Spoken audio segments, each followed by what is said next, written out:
Most SMMA owners, they don't know what it takes to set appointments. They don't know what it takes to close deals and get clients, and they sure as hell don't know what it takes to deliver results for the clients that they do bring on. So a lot of SMMA owners, and especially new ones, when they go out, they want to go out and hire people to take care of those decisions.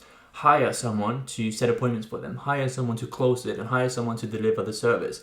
I've been there. When I started my SMMA agency about 3 years ago, the first thing I did was go out and hire a media buyer. And in this video, I'm going to tell you why that's a bad idea and why you should never work for someone brand new into SMMA. When I made my first hire back in 2020, it was hiring a media buyer, and I was running the typical Facebook ad agency to help local businesses. It wasn't tailored at all back then. I would take anyone I could and help them get more clients, essentially, or customers. And the first thing I did was to hire a media buyer who would take care of the advertising for me. I had the general knowledge around how to navigate and do those things, but I'd never run an ad before, so I thought it would be best just to hire someone, leverage their audience. The problem with that is I expected him to be the hero. I expected him to come in with his knowledge and create magic. Create results that my clients had never ever seen happen before, which is just not the case. So obviously, when I made that hire, my business didn't work out and didn't plan out the way I wanted it to back in 2020. So I started looking into sales gigs. How can I sell and how can I help people get more clients? And I was looking into sales opportunities as a closer. And I remember one time when I was hired to work for a closer who had a solar company, like a lead gen solar company. They only had a couple clients. They had no surefire way of setting appointments. We were kind of a hit or miss if they got appointments or not.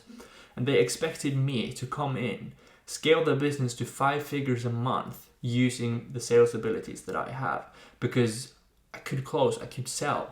I just didn't know how to deliver the service back when I started my own. So they expected me to come in, create 5-figure months instantly.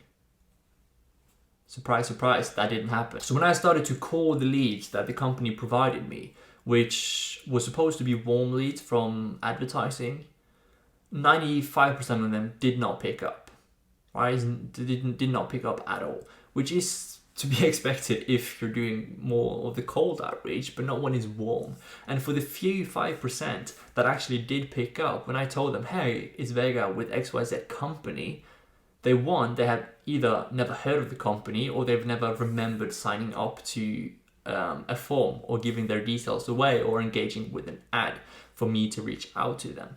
Now, I'm not saying that you going out there looking for an SMMA owner and work for them to gain experience for yourself is a bad thing. In fact, I think that is a wonderful thing. I think that's a great idea. And if I were to start over again, I would do the exact same thing.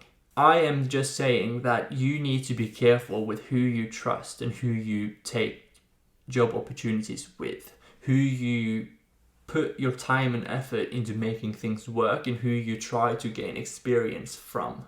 Because once you've learned certain habits and certain attributes and skills, they can be very hard to unlearn if it's a habit, skill, or attribute that isn't going to help you in the long run. Moral of the story, only work with agency owners or companies that has a proof of concept. They know how to set appointments and are looking to scale that up by introducing you into that system, and they know how to close them and they know how to deliver results for their clients.